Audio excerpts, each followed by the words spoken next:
Hello दोस्तों, welcome back to my YouTube channel. आप सभी का एक बार फिर से चैनल पे स्वागत है। दोस्तों, आज के इस वीडियो में हम लोग इंग्लिश ग्रामर से कुछ क्वेश्चंस देखेंगे। और इंग्लिश ग्रामर में आज हमने जो टॉपिक लिया है उसका नाम है आर्टिकल्स, जिसको हम लोग डिटरमाइनर्स भी कहते हैं। तो दोस्तों, वीडियो शुरू करने से पहले मैं आपको आर्टिकल्स के बारे में कुछ बता देता हूँ कि आर्टिकल्स क्या होता है, किसे कहते हैं। तो नॉर्मली आप लोग सेंटेंसेज में बहुत जगह पर देखते होंगे ए, एन और दी का इस्तेमाल किया जाता है। तो ए, एन और दी ही आर्टिकल्स या फिर डिटरमाइनर्स होते हैं। यानी कि सीधे सीधे और साफ साफ शब्दों में कहा जाए तो ए, एन और दी को आर्टिकल्स कहा जाता है। तो आज के इस वीडियो में हम लोग सीखेंगे कि हम लोग ए का इस्तेमाल और एन का इस्तेमाल और दी का इस्तेमाल कहाँ कहाँ पे करेंगे। थोड़ा सा ब्रीफ में मैं आपको इसका रूल्स बता देता हूँ। आप लोगों ने इंग्लिश ग्रामर में शायद कहीं पे पढ़ा भी होगा कि कॉन्सोनेंट जो होता है उसके पहले ए का इस्तेमाल किया जाता है, और जो वोवेल्स होते हैं ए, ई, आई, ओ, यू, उनके पहले एन का इस्तेमाल किया जाता है। और कुछ ख़ास चीज़ों, ख़ास जगह या ख़ास शहरों के नाम के पहले, यानी कुछ भी ख़ास या विशेष होता है, उन चीज़ों के पहले दी का इस्तेमाल किया जाता है। तो कहने का मतलब ये है कि वोवेल लेटर से शुरू होने वाले वर्ड्स जैसे कि एरोप्लेन, आई, अम्ब्रेला, ऑरेंज, ऑल वगैरह वगैरह, ये सारे वर्ड्स हैं जो वोवेल लेटर से शुरू होते हैं। तो इनके पहले इन का इस्तेमाल किया जाता है। और बाकी सारे जो जितने लेटर्स होते हैं जो कॉन्सोनेंट से स्टार्ट होते हैं, कॉन्सोनेंट लेटर से स्टार्ट होने वाले वर्ड्स के पहले ए का इस्तेमाल किया जाता है। और जैसे कि मैंने आपको शुरू में बताया कि खास खास जो जगह के नाम होते हैं, शहरों के नाम हो गए या फिर महासागर के नाम हो गए या कोई ख़ास किताब है या कुछ भी खास या विशेष चीज़ जो होता है ना, उसके पहले दी का इस्तेमाल किया जाता है। तो दोस्तों, आज की इस वीडियो को देखने के बाद आप लोग इनका इस्तेमाल करना सीख जाएंगे और कहीं पे आपको कोई भी कन्फ्यूज़न नहीं रहेगा। मैं आपको वीडियो में क्वेश्चंस आंसर के साथ साथ इन सारी चीज़ों के बारे में भी जानकारी देता रहूँगा। इसलिए वीडियो काफ़ी इंपॉर्टेंट है, आप लोग एंड तक देखिए, आपको काफ़ी ज़्यादा फायदा होगा। और इस तरह के क्वेश्चन ही एग्जाम्स में आते हैं। आप लोग वीडियो में स्क्रीन पर देख सकते हैं कि क्वेश्चंस के बगल में दिया हुआ है कि ये किस साल के कौन से एग्जाम्स में आया हुआ था। तो इस बात से भी आप समझ सकते हैं कि ये सारे क्वेश्चंस काफ़ी इंपॉर्टेंट है और इन साल के एग्जाम्स में आने की इनकी संभावना काफ़ी ज़्यादा है। इसलिए आप लोगों से रिक्वेस्ट है कि आप लोग वीडियो के एंड तक देखिए, एक भी क्वेश्चन को स्किप मत करिए। काफ़ी ज़्यादा इंपॉर्टेंट क्वेश्चन हमने लिया है यहाँ पे। तो हम लोग ज़्यादा टाइम वेस्ट नहीं करते हैं और बढ़ते हैं हम लोग पहले क्वेश्चन की तरफ। पहले क्वेश्चन में हमसे ये पूछा जा रहा है कि for me breakfast is dash dash best meal of the day. तो इस क्वेश्चन का ये मतलब हुआ कि ब्रेकफास्ट जो होता है, जिसको हम लोग नाश्ता सुबह का बोलते हैं, वो मेरे लिए दिन का सबसे बेस्ट भोजन होता है। तो अभी मैं यहाँ पे आपको बता दूं कि ये जो यहाँ पर वर्ड दिया हुआ बेस्ट, ये सुपरलेटिव डिग्री होता है। तो सुपरलेटिव डिग्री के पहले दी का इस्तेमाल किया जाता है, इसलिए यहाँ पे सही ऑप्शन हो जाएगा ऑप्शन नंबर सी, दी। तो सेंटेंस इस तरह से हो जाएगा, for me breakfast is the best meal of the day. तो इस क्वेश्चन के लिए हम लोग ऑप्शन नंबर सी पे टिक करते हैं और बढ़ते हैं अगले क्वेश्चन की तरफ। अगले क्वेश्चन में हमसे ये पूछा जा रहा है कि she wants to become dash dash dash engineer. तो दोस्तों, ये जो वर्ड है यहाँ पे इंजीनियर, इंजीनियर का जो स्टार्टिंग वर्ड है वो ई से स्टार्ट होता है। तो ई जो है से एक वोवेल लेटर है, तो वोवेल लेटर के पहले एन का इस्तेमाल किया जाता है। तो यहाँ पे ऑप्शन नंबर बी सही होगा। बी पे हम लोग टिक करते हैं और बढ़ते हैं अगले क्वेश्चन की तरफ। अगला क्वेश्चन है we like dash dash dash music very much. तो दोस्तों, यहाँ पे मैं बता दूँ आपको कि म्यूजिक वर्ड के पहले किसी तरह का कोई भी आर्टिकल का यूज नहीं किया जाता है। आप लोग इस बात का ध्यान रखिएगा। तो इसके लिए यहाँ पे ऑप्शन नंबर डी सही ऑप्शन हो जाएगा। इस पर हम लोग टिक करते हैं ऑप्शन नंबर डी पे और बढ़ते हैं अगले क्वेश्चन की तरफ। अगला क्वेश्चन है हमारा, are you attending dash dash dash reception today. तो इस क्वेश्चन का ये मतलब हो जाएगा कि क्या आप आज एक रिसेप्शन, यानी कि किसी तरह की कोई भी रिसेप्शन पार्टी जो होती है, समारोह, वो अटेंड कर रहे हैं, उसमें शामिल हो रहे हैं। तो रिसेप्शन के पहले कौन सा आर्टिकल का यूज किया जाएगा, ये क्वेश्चन में हमसे पूछा जा रहा है। तो यहाँ पे ध्यान दीजिएगा आप लोग, रिसेप्शन वर्ड जो है आर से शुरू होता है। तो आर जो है एक कॉन्सोनेंट है, तो कॉन्सोनेंट के पहले ए का इस्तेमाल किया जाता है। तो इसलिए यहाँ पे ऑप्शन नंबर ए सही हो जाएगा। ऑप्शन नंबर ए पे हम लोग टिक करते हैं और बढ़ते हैं अगले क्वेश्चन की तरफ। अगला क्वेश्चन है question number 5, a lot of ships cross dash dash dash Pacific ocean. यानी कि हमसे ये पूछा जा रहा है कि बहुत सारे जहाज जो होते हैं पैसिफिक ओशन को क्रॉस करते हैं, उसको पार करते हैं। तो पैसिफिक ओशन के पहले कौन से आर्टिकल का यूज़ किया जाएगा। दोस्तों, वीडियो के स्टार्टिंग में ही मैंने आपको बताया था कि कुछ खास चीज़ें जो होती हैं, जो दुनिया में एक ही होती हैं और काफ़ी विशेष होती हैं और ख़ास होती है, उनके नाम के पहले दी का इस्तेमाल किया जाता है। तो यहाँ पे पैसिफिक ओशन भी एक ख़ास चीज़ है और दुनिया में एक ही है, इसलिए इसके पहले दी का इस्तेमाल किया जाएगा। हम लोग इस पर टिक करते हैं और बढ़ते हैं अगले क्वेश्चन की तरफ। अगला क्वेश्चन है, have you read dash dash dash Ramayana. क्या आपने रामायण पढ़ा है।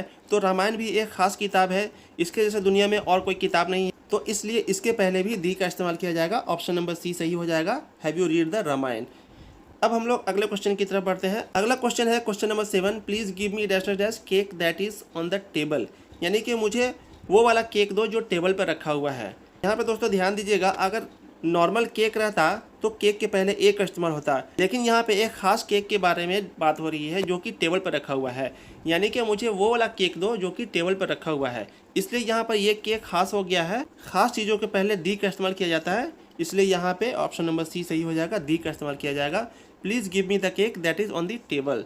इस पर हम लोग टिक करते हैं और बढ़ते हैं अगले क्वेश्चन की तरफ। अगला क्वेश्चन है question number 8, have you seen dash dash dash Taj Mahal. क्या आपने ताजमहल को देखा है?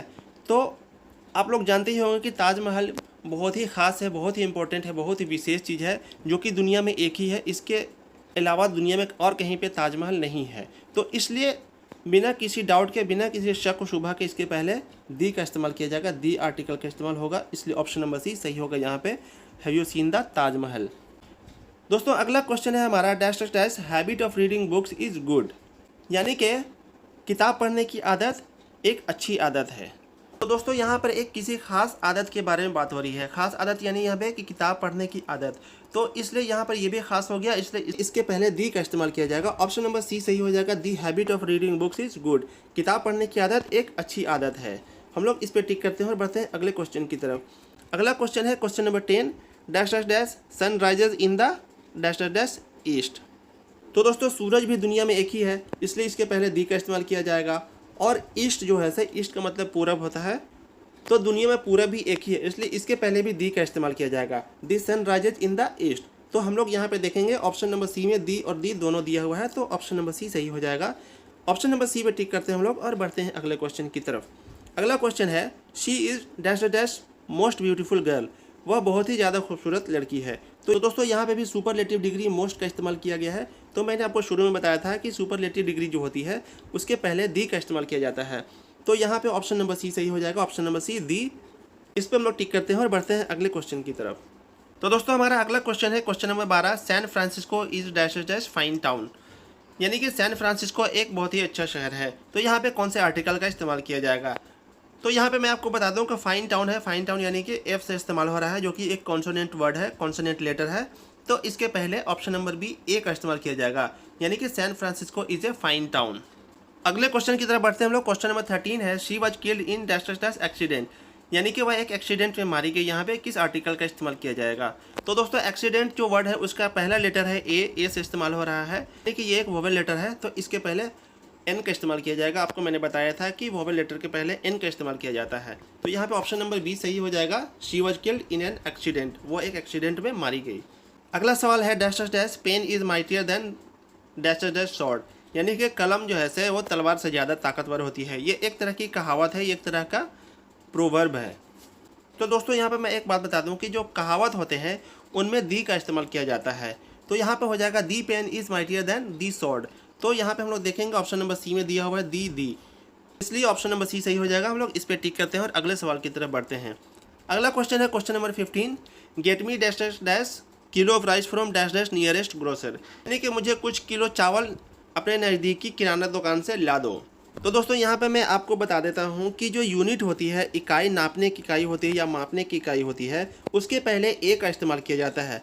तो यहाँ पे हो जाएगा get me a kilo of rice from nearest grocer. तो नियरेस्ट ग्रोसर के पहले हो जाएगा दी का इस्तेमाल किया जाएगा, क्योंकि यहाँ पे एक खास ग्रोसर के बारे में बात की जा रही है। तो इस क्वेश्चन के लिए हमारा सही जवाब हो जाएगा option number A, get me a kilo of rice from the nearest grocer. ये सेंटेंस कंप्लीट हो जाएगा इन आर्टिकल्स के साथ। अगला क्वेश्चन है हमारा question number 16, they waited for her for dash dash dash hour, यानी कि उन्होंने उनके लिए 1 घंटे तक इंतजार किया। तो दोस्तों यहाँ पे मैं आपको ध्यान दिला देता हूँ कि ये सबसे ज़्यादा कन्फ्यूजिंग क्वेश्चन है, क्योंकि यहाँ पे जो लेटर दिया हुआ है आवर, ये एच से शुरू हो रहा है, लेकिन इसका प्रोनाउंसिएशन होता है जो आ से शुरू होता है, जो कि एक स्वर वर्ण है। तो यहाँ पे आवर के पहले एन का इस्तेमाल किया जाएगा। हालांकि ये एच से स्टार्ट होता है जो कि कॉन्सोनेंट है, और नॉर्मली इसके लिए ए का इस्तेमाल किया जाना चाहिए, लेकिन चूँकि यहाँ पे एच और यू आर में एच को साइलेंट करके हिंदी में पढ़ा जाता है, इसलिए यहाँ पे एन का इस्तेमाल किया जाएगा। ऑप्शन नंबर बी यहाँ पे सही जवाब हो जाएगा। इसलिए आपको यहाँ पे थोड़ा सा ध्यान देना है, कंफ्यूज नहीं होना है, आवर के पहले एन का इस्तेमाल किया जाएगा। दोस्तों आज के इस वीडियो में हमने सीखा ए, एन और दी का इस्तेमाल हम लोग कैसे करेंगे, सेंटेंसेज में किस तरह से इनका इस्तेमाल किया जाता है। और आपने वीडियो के दौरान देखा होगा कि ये सारे जो क्वेश्चन है किस किस साल में कौन कौन से एग्ज़ाम्स में आए थे। तो नॉर्मली हमारे 2025 का जो एग्ज़ाम है उसमें इसी तरह का सवाल आएंगे, इसमें कोई भी कन्फ्यूज़न नहीं है। तो आप लोग इन सारे क्वेश्चंस को 1-2 बार देख लीजिए अच्छे से, आपको अच्छी तरह से समझ में आ जाएगा। दोस्तों आप लोग कमेंट सेक्शन में अपना फीडबैक जरूर दीजिएगा, आपको वीडियो कैसा लगा आप लोग बताइएगा ज़रूर। अगर आपको वीडियो पसंद आता तो वीडियो पे लाइक कीजिए, एक प्यारा सा कमेंट कर दीजिए और अपने दोस्तों के साथ शेयर कीजिए। और अगर आप चैनल पर नए हैं, पहली बार हमारे वीडियो को देख रहे हैं तो चैनल को सब्सक्राइब कीजिए। आपको इस चैनल पे इसी तरह के अच्छे अच्छे वीडियोस मिलेंगे इंग्लिश ग्रामर के, और क्लास 12 में इंग्लिश सब्जेक्ट के हर तरह के क्वेश्चन की तैयारी यहाँ पे कराई जाती है। तो दोस्तों आज के इस वीडियो में इतना ही, मिलते हैं हम लोग नेक्स्ट वीडियो में। तब तक के लिए धन्यवाद, जय हिंद।